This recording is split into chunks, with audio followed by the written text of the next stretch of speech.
¿Alguna vez te has parado a pensar si los pensamientos que pasan por tu cabeza son realmente tuyos? Esa duda repentina que surge antes de tomar una decisión importante. El deseo inexplicable que te lleva a comprar algo innecesariamente. La voz interior que insiste en decirte que no eres capaz. ¿Qué pasa si estas no son manifestaciones auténticas de tu yo, sino más bien interferencias externas? Durante miles de años, los maestros espirituales desde las escuelas nórdicas hasta los monasterios tibetanos han hablado de influencias invisibles que se alimentan de la conciencia humana. Describieron entidades que absorben nuestra energía emocional, especialmente el miedo, la desesperación y la confusión espiritual. Estos antiguos sabios desarrollaron técnicas para identificar cuando un pensamiento provenía del exterior y no de una genuina sabiduría interior. La ciencia moderna está empezando a confirmar lo que los chamanes siempre han sabido: nuestras mentes son mucho más permeables de lo que creemos. La frontera entre uno mismo y el otro, entre nuestra conciencia y las influencias externas, es más delgada de lo que nos enseñaron. Hoy aprenderás a diferenciar los pensamientos que impulsan tu evolución espiritual de aquellos que te mantienen aprisionado, porque, cuando reconoces esta distinción, todo se transforma. Imaginemos la escena, el 1 de diciembre de 1945, cerca de la ciudad de Nag Hammadi, en el Alto Egipto. Un granjero llamado Muhammad Ali al-Samman cava el suelo en busca de fertilizante cerca de unos antiguos acantilados cuando su pala golpea algo duro. Lo que descubre ese día sacudiría los cimientos de todo lo que se creía sobre el cristianismo primitivo y la naturaleza misma de la realidad. Muhammad Ali no tenía idea de que acababa de encontrar 13 códices encuadernados en cuero, enterrados hace más de 16 siglos. No eran libros ordinarios. Contenían enseñanzas secretas que la Iglesia cristiana primitiva luchó desesperadamente por borrar de la historia. Textos tan peligrosos para la autoridad religiosa establecida que su posesión, en otros tiempos, podía provocar la muerte. Reflexione por un momento. ¿Qué tipo de conocimiento sería tan amenazador que una institución entera se comprometería a borrarlo de la memoria humana? ¿Qué verdades intentaban preservar estos primeros cristianos escondiéndolas en vasijas de barro en el desierto egipcio? La respuesta está en lo que los estudiosos llaman hoy los evangelios gnósticos. Una colección de escritos que presentan una visión radicalmente diferente de la espiritualidad, la creación y la conciencia humana. Entre estos documentos revolucionarios estaban el Evangelio de Tomás, con 114 dichos secretos de Jesús nunca incluidos en la Biblia, el Apócrifo de Juan, que revela la verdadera naturaleza de la creación, y la hipóstasis de los arcontes, un texto que describe explícitamente las fuerzas invisibles que manipulan la mente humana. Lo más sorprendente es que no se trataba de escritos marginales producidos por grupos disidentes. Por el contrario, fueron creados por comunidades cristianas primitivas que tenían acceso directo a tradiciones orales que nunca llegaron al canon bíblico. Los líderes de la Iglesia no eliminaron estos textos por considerarlos falsos. Los excluyeron precisamente porque eran demasiado verdaderos, demasiado poderosos y demasiado peligrosos para el control institucional. La visión gnóstica de la realidad pone todo patas arriba. Mientras que el cristianismo ortodoxo enseña que la salvación viene a través de la fe y la obediencia a la autoridad religiosa, el gnosticismo revela que la liberación surge de la percepción espiritual directa, lo que llamaron gnosis. No se trataba de un conocimiento impartido por un sacerdote o leído de un texto aprobado, sino de una sabiduría experiencial, descubierta dentro de uno mismo, que hacía de cada individuo su propia autoridad espiritual. Imagínese cuánto amenazaba esto a una iglesia que construyó su poder precisamente siendo la mediadora exclusiva entre los humanos y lo divino. Los textos gnósticos decían, en esencia, no nos necesitáis. El reino de los cielos está dentro de ti y puedes encontrarlo tú mismo. Pero la revelación más impactante de estos escritos reside en la naturaleza misma de nuestra realidad. Los gnósticos enseñaron que el mundo material que experimentamos no fue creado por una verdadera fuente divina. En cambio, describieron un drama cósmico en el que nuestro universo físico fue moldeado por un dios falso llamado Demiurgo, un ser que se cree el creador supremo pero que en realidad está desconectado del auténtico reino divino, conocido como pleroma. Esto no es solo mitología antigua.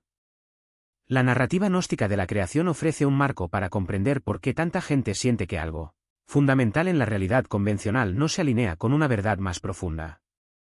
Según estos textos, vivimos en una creación falsa diseñada para mantenernos ignorantes de nuestra verdadera naturaleza espiritual. La historia comienza con Sofía, cuyo nombre significa sabiduría. Ella era una de las emanaciones divinas de la Fuente Suprema, pero en su deseo de comprender los misterios más profundos de la creación, actuó sin su compañera divina. Esta búsqueda apasionada del conocimiento creó una grieta en el reino divino, una especie de sombra espiritual que se separó del pleroma y se convirtió en la base de nuestro universo material. De esta conciencia imperfecta surgió el demiurgo, que dio forma al mundo físico y se proclamó su Dios. Pero aquí está el punto crucial: dentro de los seres humanos hay una chispa de la luz divina original, un regalo de Sofía que nos permite recordar nuestro verdadero origen y encontrar nuestro camino de regreso al pleroma. Los arcontes, esas fuerzas invisibles mencionadas anteriormente, sirven a este falso creador manteniendo la ilusión de que la realidad material es todo lo que existe. Trabajan para mantener a la humanidad prisionera de la ignorancia, alimentándose de nuestra energía espiritual mientras nosotros permanecemos inconscientes de nuestra naturaleza divina. Leer estos textos antiguos hoy en día resulta extrañamente familiar. La idea gnóstica de que vivimos en una especie de matriz espiritual, manipulada por fuerzas invisibles que se benefician de nuestra ignorancia, resuena profundamente en cualquiera que alguna vez haya sentido que la vida moderna parece diseñada para distraernos de verdades más profundas. Piense en cómo el énfasis gnóstico en la experiencia espiritual directa desafía cualquier forma de autoridad externa que afirme saber qué es lo mejor para usted.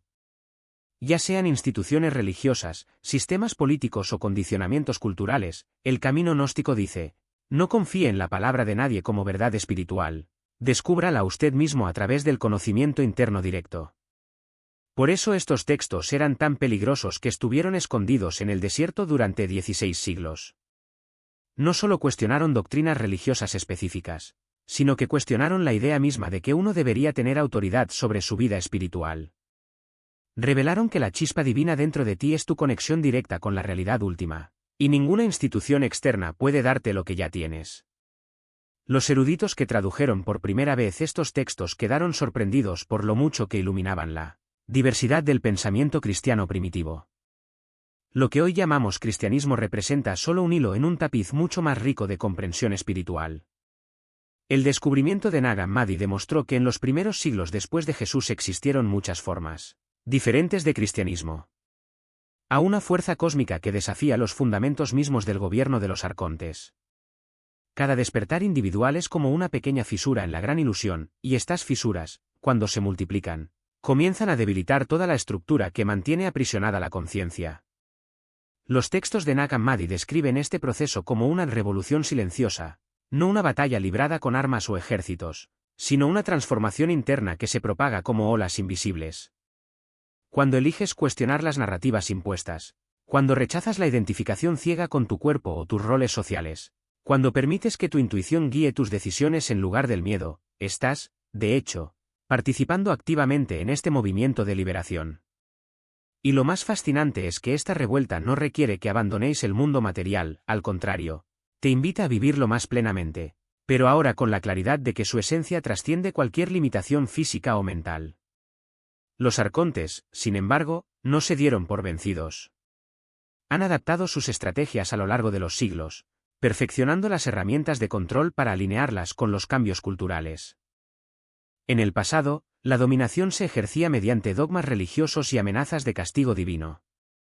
Hoy se manifiesta a través de sistemas más sutiles, la hiperestimulación sensorial, la fragmentación de la atención, la glorificación del individualismo vacío y la medicalización de cualquier experiencia que escape al paradigma materialista. La ansiedad crónica, por ejemplo, no es solo un subproducto de la vida moderna. Es una estrategia eficaz para mantener la conciencia centrada en el miedo, evitando que se vuelva hacia adentro y reconozca su verdadera naturaleza. Asimismo, la obsesión por el consumo no es solo un fenómeno económico, es una manera de desviar el deseo humano de su fuente divina, canalizándolo hacia objetos y estados que nunca podrán satisfacer la sed original. Pero aquí está la clave: estos mecanismos solo funcionan mientras creas que son reales. El sistema arconte depende de tu complicidad inconsciente. En el momento en que reconoces que la ansiedad, la escasez o la soledad son ilusiones diseñadas para mantenerte atrapado, pierden su poder sobre ti. Es como despertar de una pesadilla. En el momento en que te das cuenta de que estás soñando, el miedo se disuelve y recuperas la capacidad de actuar. Los textos gnósticos llaman a este momento gnosis, no un conocimiento intelectual, sino una comprensión directa, Un recuerdo repentino de quién eres realmente.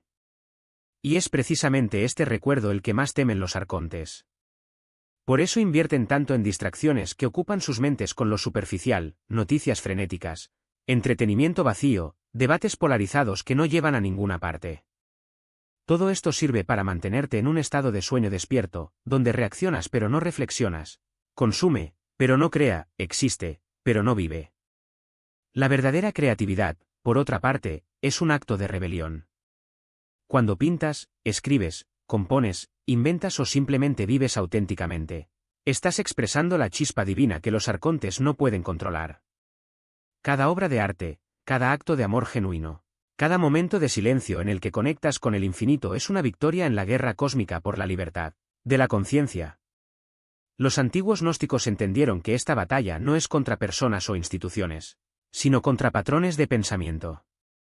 Los arcontes no son seres físicos, son fuerzas que operan a través de sistemas, creencias y estructuras que perpetúan la ilusión de separación. Cuando te sientes solo, cuando crees que necesitas competir para sobrevivir, cuando aceptas que el sufrimiento es inevitable, en realidad estás reforzando el dominio arconte. Pero cuando eliges ver la unidad detrás de las apariencias, cuando reconoces que el amor es más real que el miedo, cuando confías en tu intuición incluso cuando contradice la lógica convencional, estás desmantelando estos patrones de adentro hacia afuera. Y aquí está la buena noticia, no tienes que hacerlo solo. La chispa divina dentro de ti está conectada con todas las demás chispas del universo. Cuando un ser humano despierta, no solo se libera a sí mismo, envía una ola de energía que resuena en el campo colectivo, facilitando el despertar de los demás.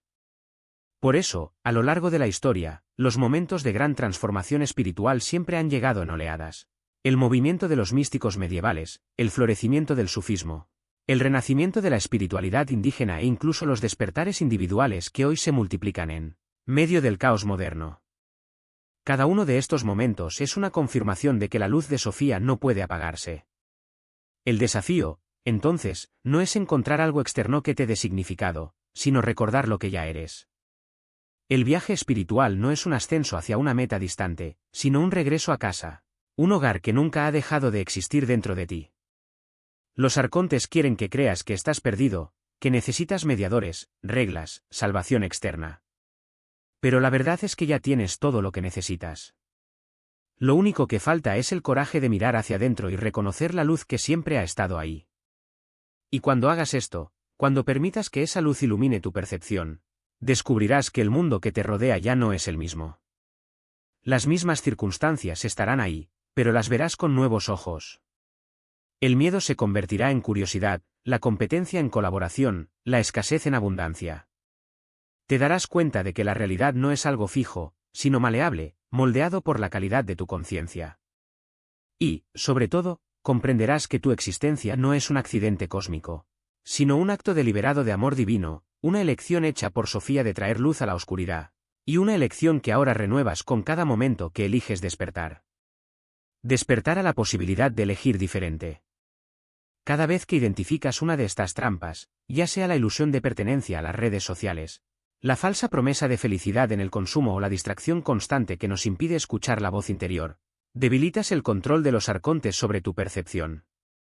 No se trata de rechazar el mundo moderno, sino de discernir, cada vez con mayor claridad, lo que realmente nutre tu esencia y lo que solo simula nutrición. La clave es cultivar la presencia. Los arcontes prosperan con la distracción, en piloto automático, en el estado de conciencia fragmentada en el que pasamos horas revisando feeds o consumiendo entretenimiento pasivo. Cuando eres capaz de observar tus propios pensamientos sin identificarte con ellos, cuando aprendes a hacer una pausa antes de reaccionar automáticamente ante un estímulo externo, recuperas el poder de elección.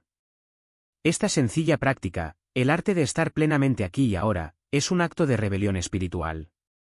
Interrumpe el flujo de energía que alimenta las estructuras de control, ya que una conciencia despierta no puede ser manipulada de la misma manera que una dormida. Los textos gnósticos describen a Sofía como la sabiduría que nos permite ver más allá de las apariencias. Esta sabiduría no es conocimiento abstracto, sino inteligencia práctica, aplicable en la vida cotidiana. Por ejemplo, cuando sienta la necesidad de comprar algo que no necesita, pregúntese, ¿esto está llenando un vacío real o simplemente está creando la ilusión de plenitud? Cuando te encuentres atrapado en un ciclo de comparación en las redes sociales, pregúntate, ¿estoy buscando una conexión auténtica o simplemente una validación externa? Estas sencillas preguntas, formuladas con sinceridad, funcionan como un bisturí espiritual, separando lo genuino de lo simulacro. También hay un aspecto colectivo en este viaje. Los arcontes no solo operan a nivel individual, sino a través de sistemas que dan forma a la realidad compartida. Cuando eliges vivir más conscientemente, no solo estás transformando tu propia experiencia, estás contribuyendo a la disolución de las estructuras que mantienen la ilusión colectiva. Imaginemos una red de pesca, cada hilo roto debilita toda la malla. Asimismo, cada persona que despierta hace que sea más difícil para los arcontes mantener su control sobre la percepción humana. Esto no quiere decir que el camino sea fácil. Vendrá resistencia, a menudo disfrazada de cansancio, duda o incluso ira. Quizás te preguntes, ¿estoy exagerando? ¿Es todo esto solo paranoia? Estas preguntas son, en sí mismas, parte del mecanismo de control. Los arcontes no necesitan convencerte de que la ilusión es real, solo necesitan convencerte de que cuestionarla es inútil o absurdo. La duda es una herramienta poderosa porque paraliza la acción.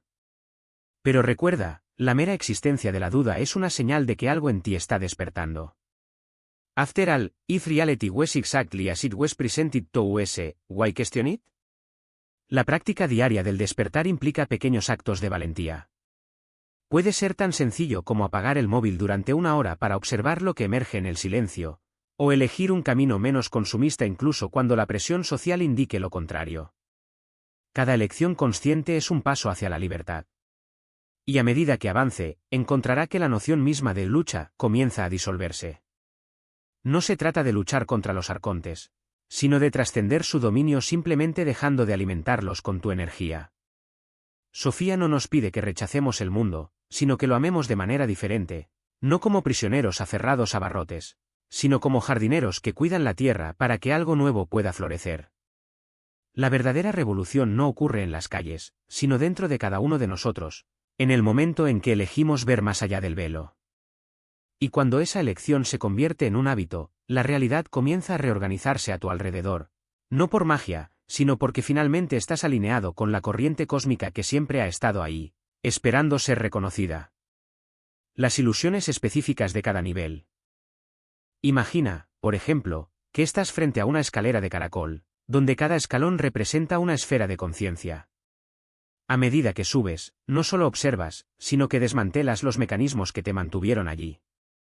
En el primer paso, identificación con el pensamiento, la práctica consiste en nombrar la voz mental, pensamiento en lugar de yo. No se trata de un mero cambio de palabras, sino de un acto de desidentificación. Se deja de ser hablante para convertirse en oyente. El truco consiste en darse cuenta de que cuando dices estoy ansioso, la ansiedad ya es una interpretación, no un hecho. La frase correcta sería, hay ansiedad aumentando en mí. Esta pequeña fractura en el lenguaje crea un espacio entre tú y la experiencia, y es en este espacio donde comienza la libertad. En el segundo paso, el dominio de las emociones, la técnica se profundiza. Los gnósticos utilizaban un método llamado observación del cuerpo emocional. Cuando surgía una emoción intensa, ¿la mapeaban físicamente, dónde residía? ¿En el pecho, como un peso? ¿En la garganta, como un nudo? ¿En las manos, como tensión? Ao localizar a emocao no corpo, eles a transformaban de una forca abstrata e avasaladora en algo concreto, quasi palpable. Y lo concreto se puede observar. La ira, por ejemplo, deja de ser un monstruo que te arrastra para convertirse en una ola de calor en el estómago, fugaz como cualquier otra sensación. El secreto no está en resistir, sino en seguir su movimiento, como un surfista que no lucha contra la ola, sino que aprende a bailar con ella. El tercer paso, el recuerdo de lo divino, requiere un enfoque diferente. Aquí no se trata de observar, sino de reconocer. Los iniciados utilizaban prácticas de recordación activa, como repetir frases sagradas no como mantras vacíos sino como claves para despertar una memoria latente. Uno de ellos era simple, yo soy. No como una afirmación del ego, sino como un recordatorio de que la conciencia que dice el yo, es la misma que sostiene el universo. Otra técnica implicaba mirar objetos cotidianos, un árbol, una roca, el propio reflejo en un espejo, y preguntar, ¿quién ve esto? La respuesta no está en el objeto, sino en la conciencia que lo percibe. Con el tiempo, esta pregunta se convierte en un portal, y lo que antes era solo un ejercicio intelectual se convierte en una experiencia directa de unidad. En el cuarto paso, la liberación de la historia personal, la estrategia es aún más radical. The Gnostics taught that the narratives we tell about ourselves are like clothes, useful in certain contexts, but not essential. La práctica aquí es desmantelar la historia pieza por pieza. Si se identifica como alguien que ha sido traicionado, pregunte, ¿quién es ese alguien? ¿Dónde está ahora? La respuesta revelará que la historia es solo una colección de recuerdos e interpretaciones, no una entidad sólida. Una técnica poderosa es recuperar una biografía propia de una tercera persona, como se encuentra un personaje de un libro. Cuando haces esto, te das cuenta de que los dolores del pasado pierden su poder cuando se ven desde fuera. No se trata de negar lo sucedido, sino de dejar de definirse por ello. El quinto paso, la disolución de los roles sociales, requiere un desapego aún más sutil. Aquí la trampa no es el dolor, sino la identidad. Los gnósticos utilizaban un ejercicio llamado el juego del anonimato. Durante un día, o incluso unas horas, te abstienes de revelar cualquier información que te defina, profesión, creencias, estatus. Sin etiquetas, estás obligado a existir solo como pura presencia. Otra práctica es invertir los roles. Si eres líder, pasa un día como seguidor; si eres padre, intenta volver a ser hijo. El objetivo no es abandonar tus responsabilidades, sino darte cuenta de que son máscaras que te puedes poner y quitar, no tu esencia. En el sexto paso, la entrega del ego especial, la ilusión es más seductora porque se disfraza de espiritualidad. Aquí la técnica es la humildad radical. Los iniciados practicaban lo que llamaban el arte del fracaso sagrado. Buscar intencionalmente situaciones en las que el ego quedaba expuesto, cometer errores, pedir ayuda, ser ignorado. No como un autocastigo, sino como un recordatorio de que la grandiosidad es solo otro disfraz de la separación. Una práctica sencilla es observar cómo reaccionas cuando alguien te felicita. ¿Aceptas el cumplido como un regalo o lo utilizas para alimentar una imagen de ti mismo? La respuesta revela cuánto queda todavía atrapado en esta esfera. El séptimo paso, la fusión con el pleroma, no se logra con esfuerzo, sino con entrega. Aquí las técnicas anteriores dejan paso a un estado de atención pura, sin objeto. Los gnósticos describieron esto como el silencio que se escucha a sí mismo. Una práctica para este nivel es sentarse a meditar, y en lugar de centrarse en una cosa, simplemente ser la conciencia que observa todo. Ya no hay un yo meditando, solo hay meditación sucediendo. Es como si la ola finalmente reconociera que nunca dejó de ser océano, y el océano se diera cuenta de que siempre ha contenido todas las olas. Lo que estos métodos revelan es que la liberación no es un destino, sino un proceso de desmantelamiento. Cada esfera que trasciendes no desaparece, se integra, como un instrumento que, una vez dominado, comienza a tocarse sin esfuerzo. La paradoja es que cuanto más te liberas de las ilusiones, más parece reorganizarse el mundo que te rodea. No porque cambie, sino porque empiezas a verlo como realmente es, un reflejo de la conciencia que lo observa. Y cuando esta visión se vuelve constante, la pregunta ¿quién soy yo? Deja de ser un enigma filosófico y se convierte en una respuesta viva, que late en cada respiración. Resiste esta pausa. Es como si una voz interior susurrara, ¿qué pasa si pierdo algo importante? Pero esa es precisamente la trampa. El miedo a perder algo es lo que alimenta el ciclo. Los antiguos llamaban a esto el hambre del diablo, un apetito insaciable de estímulos que nunca sacia, sino que solo pospone el vacío que intentan llenar. Observe cómo las plataformas digitales explotan esta dinámica. No venden contenido, venden la promesa de que con el siguiente clic, el siguiente desplazamiento, encontrarás algo que finalmente te completará. Es la misma lógica que el juego, la recompensa intermitente mantiene el cerebro en estado de alerta, siempre esperando el próximo premio emocional. Pero al igual que en los casinos, las probabilidades siempre están en tu contra.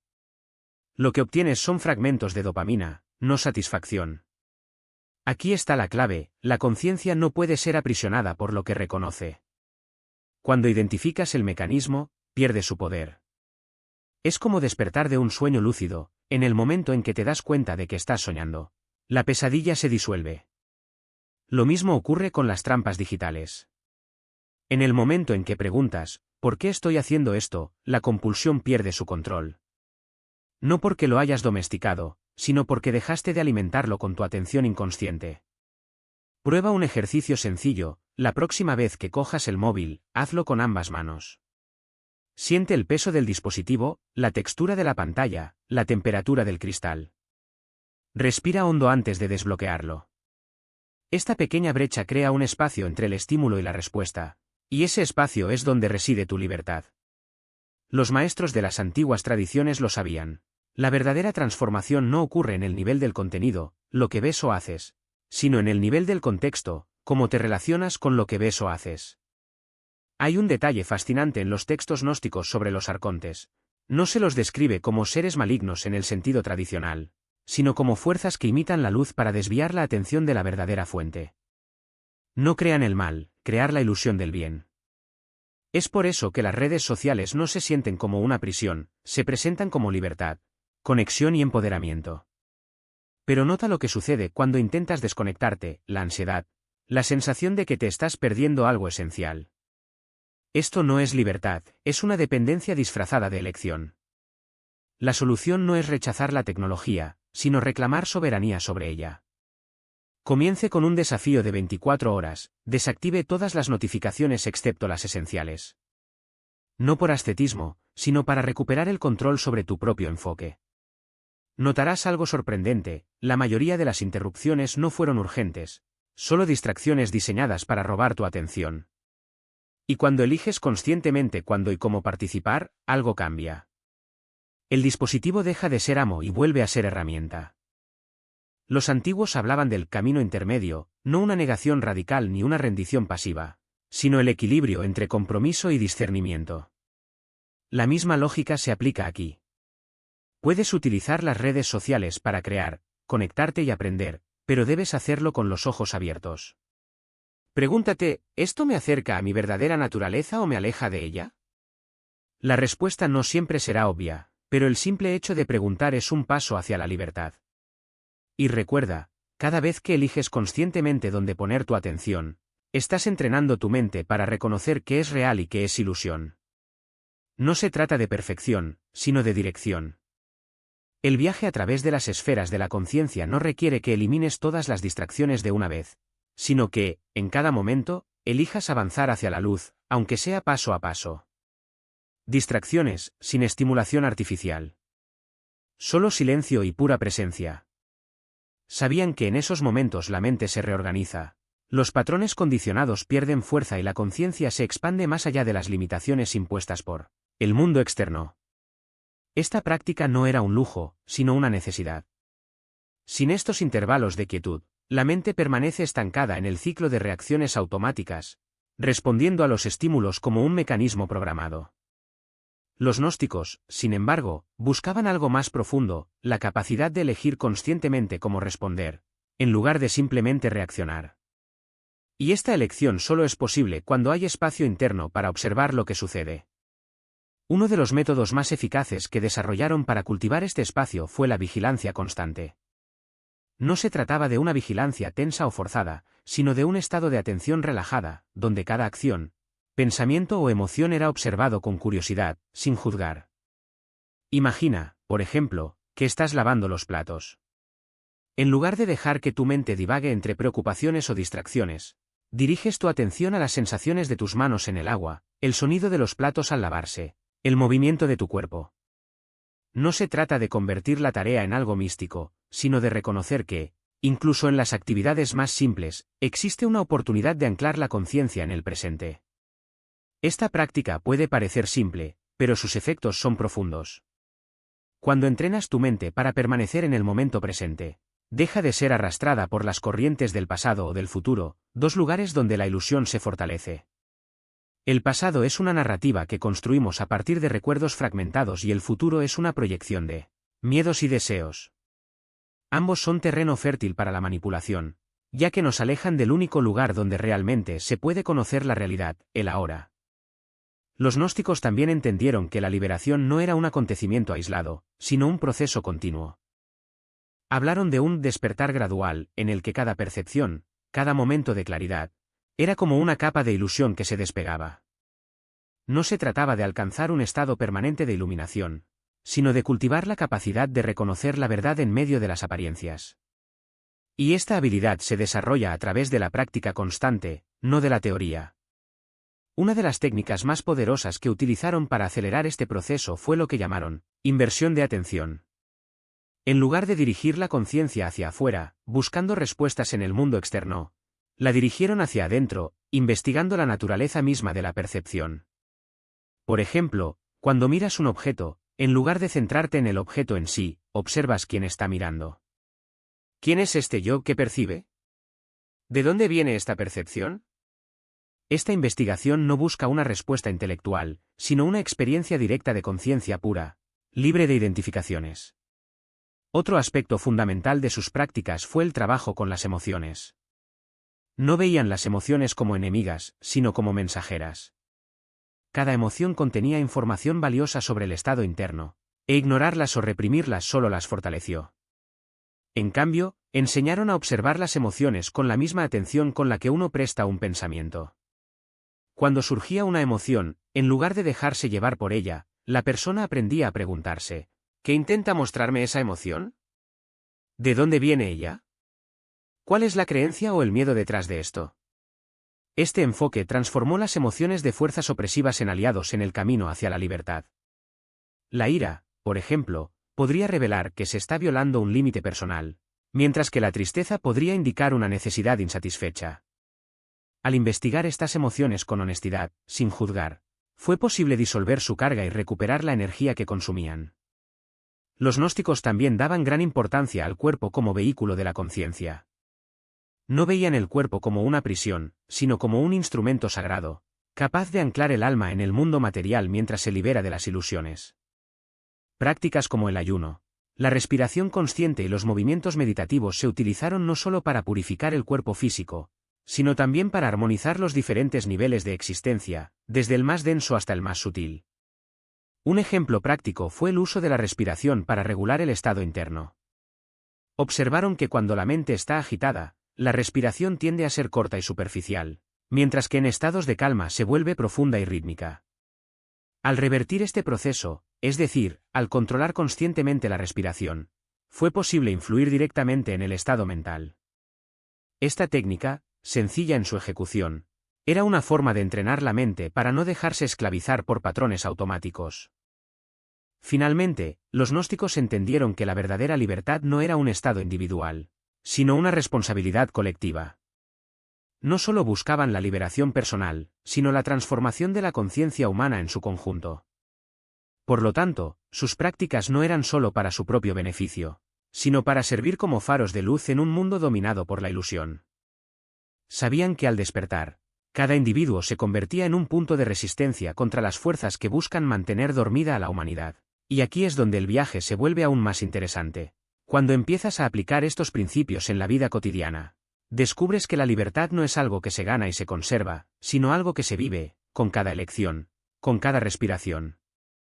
No se trata de llegar a un destino, sino de reconocer que el camino es ya el despertar mismo. Práctica. Es un entrenamiento neuronal que fortalece la capacidad de atención y disuelve los patrones de pensamiento automáticos. Cuando te sientas en silencio, no solo estás apagando tu mente, sino que restableces las conexiones que definen tu percepción de la realidad. Cada vez que eliges observar un pensamiento sin identificarte con él, estás debilitando la ilusión de que eres tus pensamientos. Y esto no es misticismo, es neurociencia aplicada. La respiración consciente, por ejemplo, activa el sistema nervioso parasimpático, reduciendo los niveles de cortisol y creando un estado fisiológico de seguridad. Los antiguos místicos llamaban a esto entrar al templo interior. Hoy sabemos que es el cuerpo respondiendo a un estímulo mensurable. Lo mismo ocurre con el trabajo con emociones difíciles. Cuando respiras ira o miedo, en lugar de reaccionar o reprimirlos, estás literalmente reasignando las vías neuronales que asocian estas emociones con respuestas automáticas. Lo que alguna vez fue un desencadenante de la ansiedad se convierte en un portal a la presencia. Pero aquí está el punto crucial: estas prácticas no son técnicas aisladas. Forman parte de un sistema integrado de autoconocimiento que los antiguos llamaban el arte de morir antes de morir. Morir, en este contexto, significa disolver las capas de identificación con el ego, El personaje que construiste para navegar por el mundo, pero que, desatendido, se convierte en una prisión. La ciencia moderna lo confirma.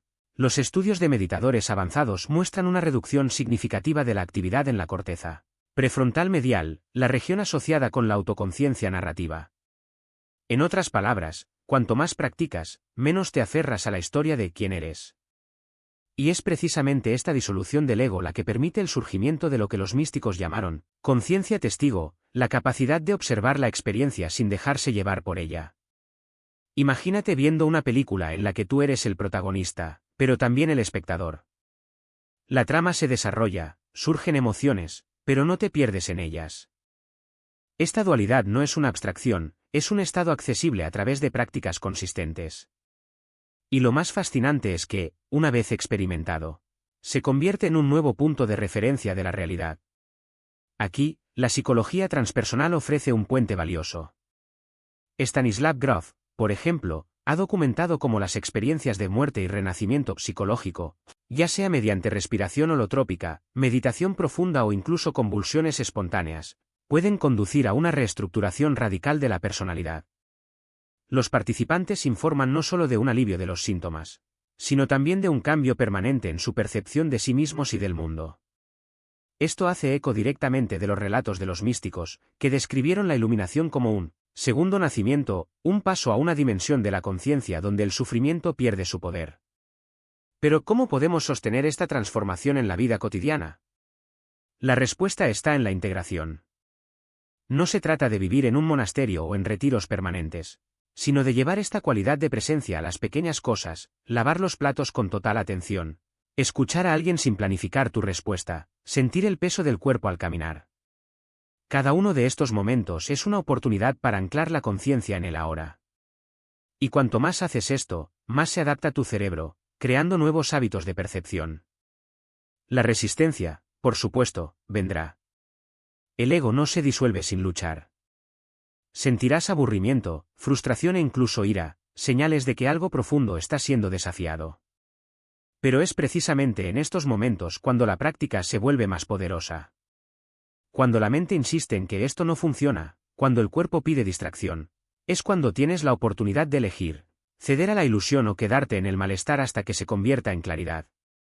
Y he aquí el secreto que los antiguos guardaban tan celosamente: la libertad no es un estado permanente, sino un acto continuo de elección. Cada vez que eliges observar en lugar de reaccionar, respirar en lugar de contraerte, estás reafirmando tu soberanía interior. No se trata de alcanzar la perfección, sino de reconocer que la imperfección ya es parte del camino.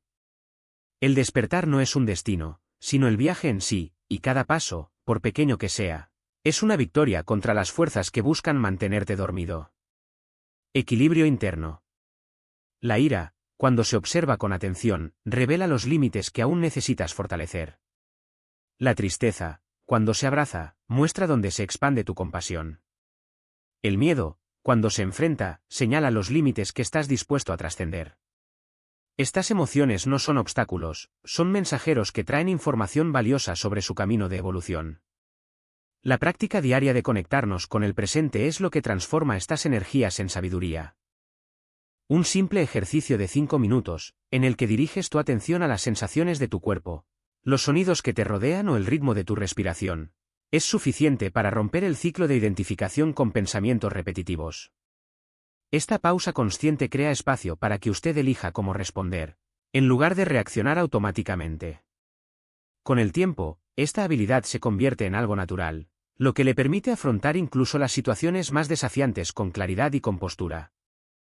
La tecnología, a menudo vista como una distracción, puede convertirse en un aliado cuando se utiliza con intención. En lugar de dejar que los algoritmos decidan qué es lo que llama tu atención, puedes convertir los dispositivos en herramientas de expansión. Elija aplicaciones que apoyen su práctica meditativa, escuche podcasts que profundicen su comprensión espiritual o utilice las redes sociales para conectarse con comunidades que se alineen con sus valores. El secreto no es dejar que la tecnología te controle, sino utilizarla como un medio para fortalecer tu conexión contigo mismo y con el mundo que te rodea. El sueño, a menudo subestimado, es uno de los pilares más poderosos de la transformación interior. Durante el descanso, el sistema nervioso se reorganiza, se procesan los recuerdos y se recalibra la conciencia. Crear un ritual nocturno que le indique a su cuerpo y a su mente que es hora de reducir la velocidad, como apagar las pantallas una hora antes, leer algo inspirador o practicar la respiración lenta, marca la diferencia. Cuando priorizas un sueño de calidad, no solo estás cuidando tu salud física, sino que también estás creando las condiciones ideales para que surjan conocimientos profundos de forma natural. La comida, a su vez, es una extensión directa de tu relación con la vida. Lo que comes no solo nutre tu cuerpo, también influye en tu estado emocional y mental. Los alimentos densos, procesados o cargados de toxinas tienden a embotar la percepción, mientras que una dieta ligera, rica en nutrientes y preparada con amor, facilita la claridad y la sensibilidad. No se trata de seguir reglas rígidas, sino de escuchar atentamente lo que tu cuerpo realmente necesita en cada momento. Cuando comes conscientemente, no solo te estás honrando a ti mismo, sino también a la red de vida que hace posible tu existencia. El movimiento corporal es otra puerta a la expansión de la conciencia. Ya sea a través de la danza, las artes marciales, el yoga o un simple paseo por la naturaleza, cada gesto consciente es un acto de reconexión con el presente. El cuerpo almacena recuerdos, tensiones y patrones que la mente muchas veces no puede alcanzar. Al moverlo con atención, liberas bloqueos físicos y emocionales, permitiendo que la energía vital fluya libremente. Esta práctica no requiere perfección, solo la voluntad de estar presente en cada movimiento, como si fuera la primera vez. La naturaleza, finalmente, es el mayor espejo de su propia esencia. Pasar tiempo al aire libre, ya sea en un parque urbano o en un bosque, es una forma de recordarte que eres parte de un todo mayor. El viento entre las hojas, el sonido del agua corriendo, la luz del sol filtrándose a través de los árboles. Todas estas son invitaciones a reducir la velocidad y reconocer la belleza intrínseca de la existencia. Cuando te permites profundizar en esta conexión, algo dentro de ti se alinea, como si cada elemento natural estuviera susurrando antiguos secretos directamente a tu alma. El camino hacia la libertad interior no requiere abandonar el mundo, sino habitarlo de una manera nueva. Cada elección, por pequeña que sea, es una oportunidad para reafirmar su soberanía.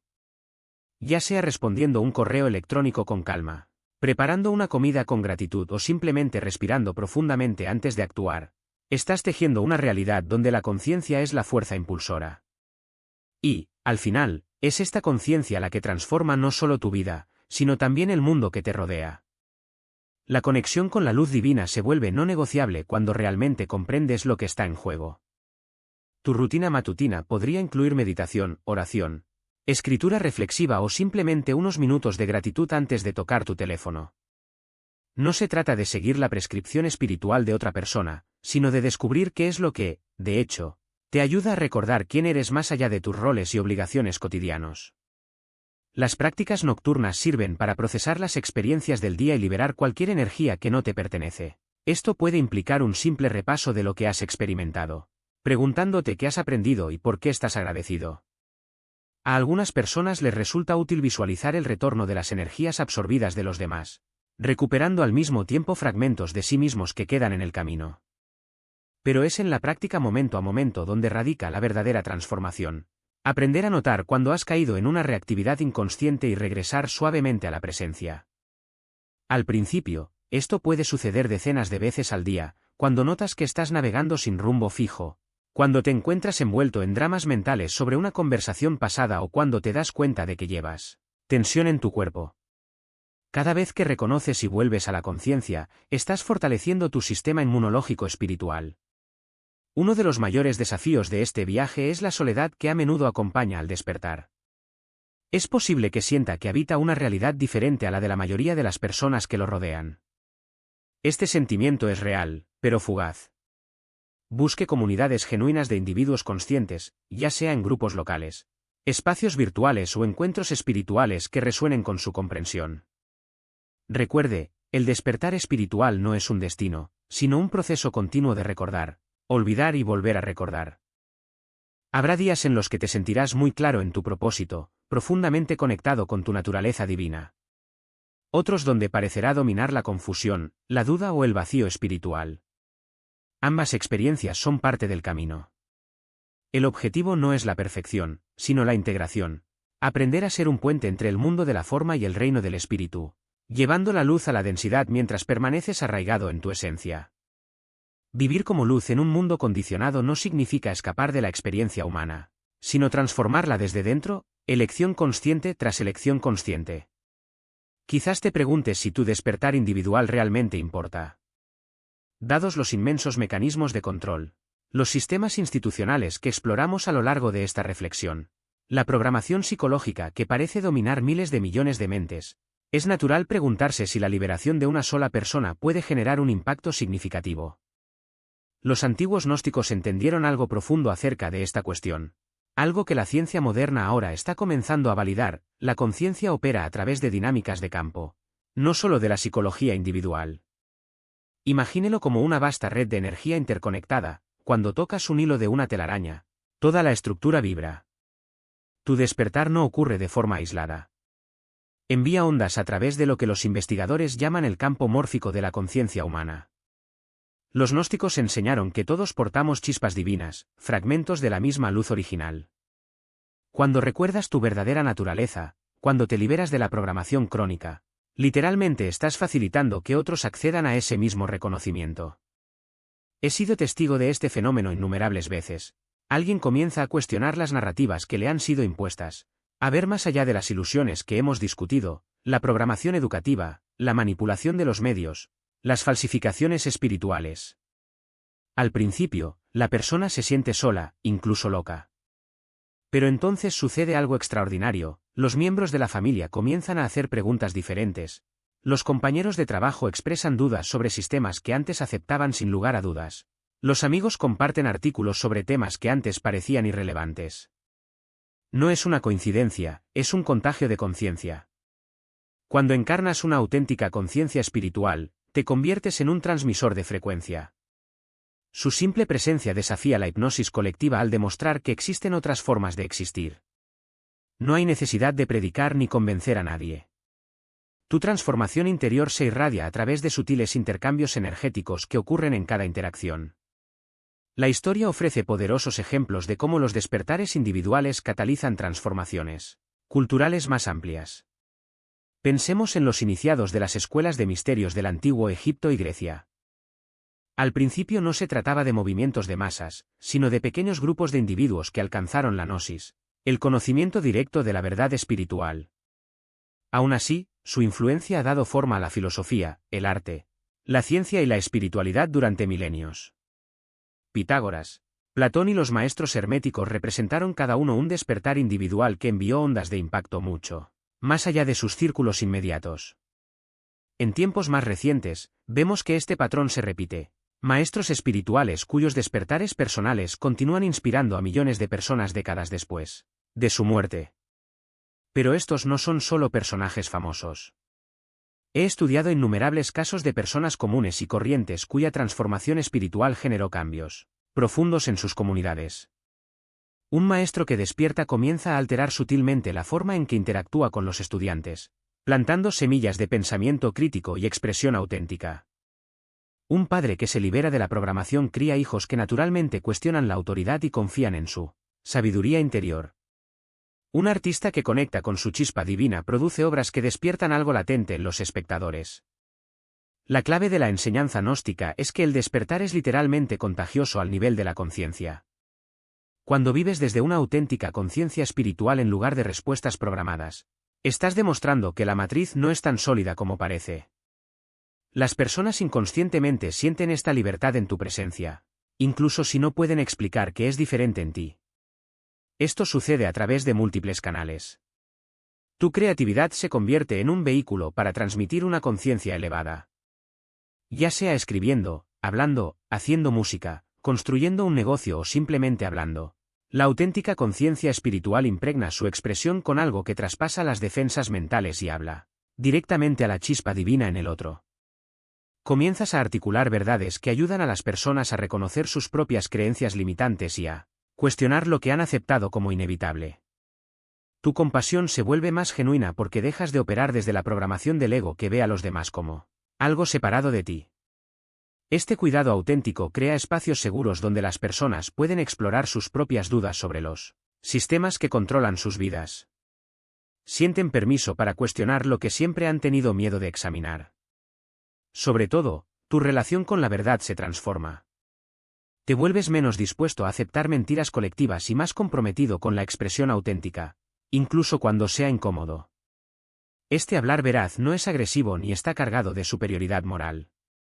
Surge naturalmente de la claridad espiritual, pero en sí mismo crea un espacio donde otros también pueden acceder a su propia verdad y expresar lo que han estado reprimiendo. Vivir desde la conciencia despierta desafía los sistemas de control simplemente a través del poder del ejemplo. Demuestras que es posible pensar de forma independiente, sentir profundamente, crear auténticamente y mantener una conexión espiritual en un mundo diseñado para evitar todo esto. Cada elección que hagas desde la conciencia espiritual, no desde el miedo, contribuye a debilitar la programación colectiva que mantiene aprisionada a la humanidad. Pero, ¿cómo mantenemos la esperanza y el compromiso cuando los sistemas externos parecen tan resistentes al cambio? La perspectiva gnóstica ofrece aquí una guía fundamental. La transformación suele ocurrir lenta e invisiblemente antes de manifestarse de forma concreta. Las semillas del despertar pueden permanecer latentes durante años hasta que de repente brotan. Las personas con las que interactúas brevemente pueden llevar algo de ese encuentro contigo durante décadas, hasta que, en algún momento, se convierta en un verdadero avance espiritual. Tu papel no es forzar el despertar en otros ni desmantelar tú mismo los sistemas de control. Tu responsabilidad es encarnar la conciencia más elevada a la que puedas acceder y confiar en que esta presencia auténtica sirve a la evolución de la conciencia misma. Cada vez que eliges el amor sobre el miedo, la verdad sobre la comodidad, la conexión espiritual sobre la distracción material, estás votando por el tipo de mundo en el que quieres vivir. En la práctica, esto significa tomar decisiones diarias que estén alineadas con su comprensión espiritual, no con la programación social. Significa crear y consumir contenido que eleve la conciencia, en lugar de bajarla. Significa construir relaciones basadas en una conexión genuina, no en una programación mutua. Significa utilizar sus dones y talentos únicos como vehículos para transmitir una conciencia superior en cada campo que toque. El efecto dominó del despertar individual opera más allá del tiempo y el espacio lineales. Los gnósticos entendieron que la conciencia trasciende las limitaciones aparentes de la realidad física. Cuando despiertas, no solo estás afectando a las personas de tu entorno inmediato, estás contribuyendo a la liberación de la conciencia misma en todas las dimensiones de la existencia.